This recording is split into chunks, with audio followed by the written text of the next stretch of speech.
চলো পুজো দেওয়া হয়ে গেছে, গর্ভগৃহে ঢুকে পুজো দিয়েছি।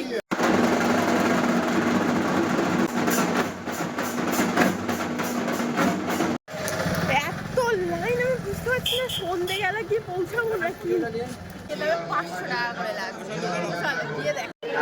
চলো এখানে ডালা টালা নিয়ে রেডি হয়ে বেরিয়ে গেছি আর হাতে নিয়ে নিয়েছি মালা। হয়তো হয়েছে হয়েছে হয়েছে হয়েছে চাকায় দাও চাকায়। তো হ্যালো এভরিওয়ান, গুড মর্নিং। কেমন আছো? আসলে ভালো আছো? আমরা বেশ ভালো আছি। তো চলো আজকে সকাল সকাল উঠে সকাল মানে এখন ভোরবেলা, এখন বাজে হচ্ছে প্রায় ওই 5:45 মতো। রেডিও হয়ে গেছি, বেরিয়েও পড়েছি আর এখন যাচ্ছি মায়ের পুজো দিতে। আর এসেছি তো জানো, কালকে এসেছি, এসে আজকে হচ্ছে পুজো দিতে যাচ্ছি। আর তার জন্য দেখাই লাল রঙের শাড়িটা এনেছি।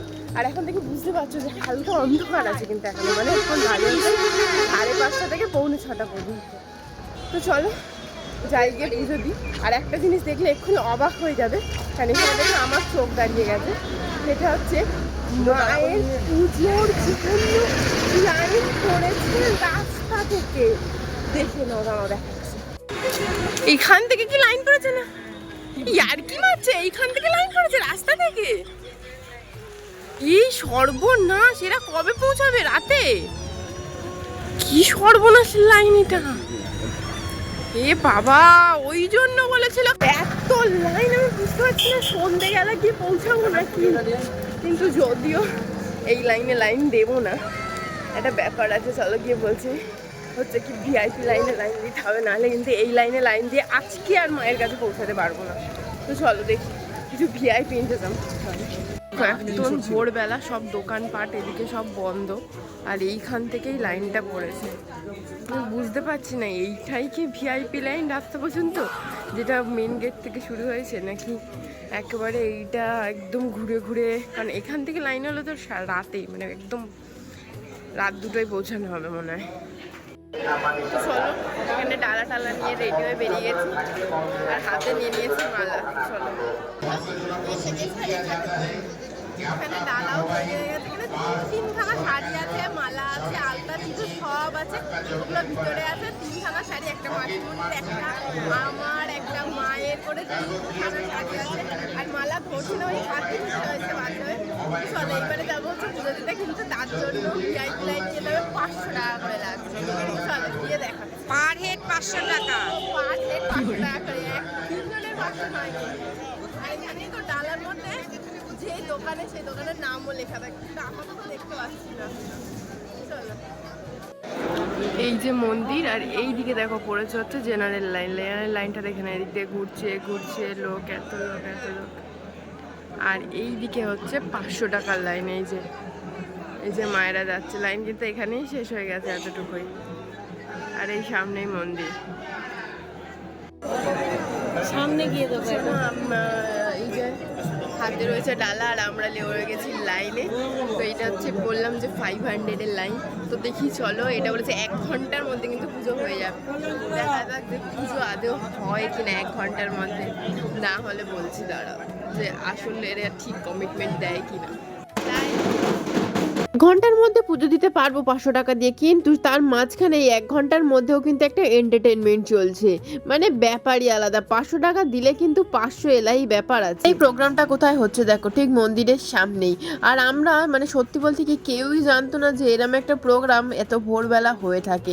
এই প্রথম হচ্ছে নাকি হয়ে থাকে জানা নেই ঠিক। তো দেখো এখানে মা মাসুনি সবাই দেখছে, আর এত সুন্দর মেয়েরা মিলে করছে। এটা তো কম হচ্ছে, 5-6টা ঢাক নিয়েও মহিলাগুলো নাচবে, এত সুন্দর বলার মতো।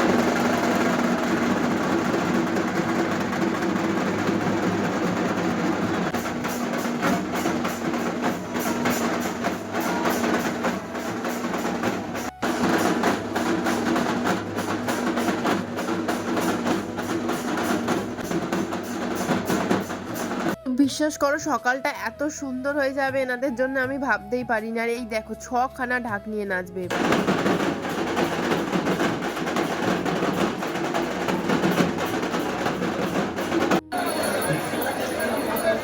দেখতে পেলে মোবাইল ফোন নট অ্যালাউড লেখা আছে, যার জন্য কিন্তু আমি এখানে তোমাদের অঞ্জলিটা দেখাতে পারবো না। তো তো দেখাতে পারবো না বলেছিলাম, তাও দেখো ছোট্ট ঝলক একটা পুষ্পাঞ্জলির দেখালাম, কিন্তু মন্দিরের ভিতরে তো একদমই নিয়ে যাওয়া সম্ভব না, তাহলে এবার আমার ফাইন হয়ে যেত।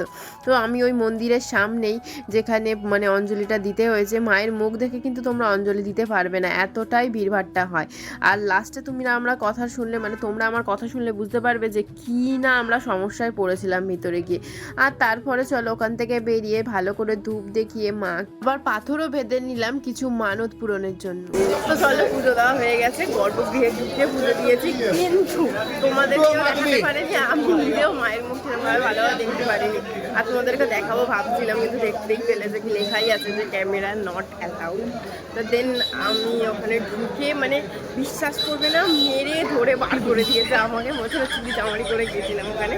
তো চলো এখানে পুজো দিয়ে নিয়েছি, আর এই যে ডালা। তো চলো এবারে একটু চা খাবো খেয়ে। আর এখন বলছে কিন্তু সবে 7টা, আর আমরা এসেছিলাম হচ্ছে 6টায়, মানে ওই 1 ঘন্টা বলেছে, 1 ঘন্টার মধ্যে কিন্তু পুজো হয়ে গেছে। তো চলো, তো 6টায় গেছি, 7টার মধ্যে পুজো হয়ে গেছে। এটা কিন্তু এই 500 টাকারই কামাল, না হলে আমাকে হয়তো সন্ধ্যে 6টার আগে আমি পুজো কোনোদিনই দিতে পারতাম না। তো তারপরে চলো ওখান থেকে বেরিয়ে চাটা খেয়ে, মানে মন্দির থেকে বেরিয়ে চাটা খেয়ে তারপরে চলে গেলাম আরও একটা কাজে। তো চলো এইবারে হচ্ছে মানে আমি ওখানে পুজো কিন্তু চলে এসেছি, এবারে হবে গাড়ি পুজো। ব্রাহ্মণ ঠাকুর এসে গেছে, ওইদিকে দেখো ব্রাহ্মণ ঠাকুর, ওইদিকে ব্রাহ্মণ ঠাকুরও পারি, ওই যে দেখালাম ব্রাহ্মণ ঠাকুর, যে ব্রাহ্মণ ঠাকুর আমাদের পুজো দিতে নিয়ে গেছিল, এখন উনি আসছে গাড়িটা পুজো করতে, গাড়িটা পুজো করেই আমরা বেরিয়ে যাবো। তোমরা ভাবছো যে গাড়ি পুজো তো একবার দেওয়া হয়ে গেছে কালীঘাটে, তাহলে আবার কেন আমরা পুজো দিতে তারাপীঠে এসেছি? আসলে আমরা তারাপীঠে শুধু গাড়ি পুজোর জন্য না, অনেক মানত অনেক কিছু চাওয়ার ছিল মায়ের থেকে, সেটা চাইতেও এসেছি। আর সাথে সাথে কিন্তু গাড়িটাও পুজো দেওয়া হয়ে গেল তার সাথে সাথে। তো দেখো এখানে পুজো চলছে, ব্রাহ্মণ ঠাকুর এসেছে, সব কিছু দিয়ে যেমনভাবে ওখানেও পুজো হয়েছিল ঠিক তেমনভাবেও কিন্তু এখানেও পুজো হচ্ছে। আর আজকের পুজোটা কিন্তু আমিই দিয়েছিলাম, মানে অঞ্জলিটা বলতে পারো। তার কারণ ওই সময় কেউই পরিষ্কারভাবে ছিল না, মানে কেউ হয়তো মা যেরম পড়েছিল বাসি কাপড়, আর ওরা তো মানে 2 ছেলে হচ্ছে স্নান করেনি, পাপাও স্নান করেনি, যার জন্য পুজোটা আমিই দিয়েছিলাম। তো তারপরে দেখো এখানে অঞ্জলি চলছিল, তারপরে আমি অঞ্জলি দেওয়ার পরে এবার ছিল ধূপ নিয়ে পুরো মানে গাড়ির চারিদিকে ঘোরানো, আর তারপরে ছিল আরও একটা কাজ, সেটা হচ্ছে নারকেল ফাটানো। কিন্তু সেটা তো আমার দ্বারা সম্ভব না, ওই শক্ত নারকেল আমি কি করে ফাটাবো বলো? তার জন্য দেখো আমার বরকেই কিন্তু ওই স্নান না করা অবস্থাতেই করতে হয়েছিল। কিন্তু সবাই যে বলে ছেলেরা নাকি স্নান করুক যাই করুক সবেই শুদ্ধ, তার জন্য দেখো ওই করলো, আর আমি তো এমনিতেও পারতাম না। ওই তো হয়েছে হয়েছে হয়েছে হয়েছে, চা খাই দাও, চা খাই।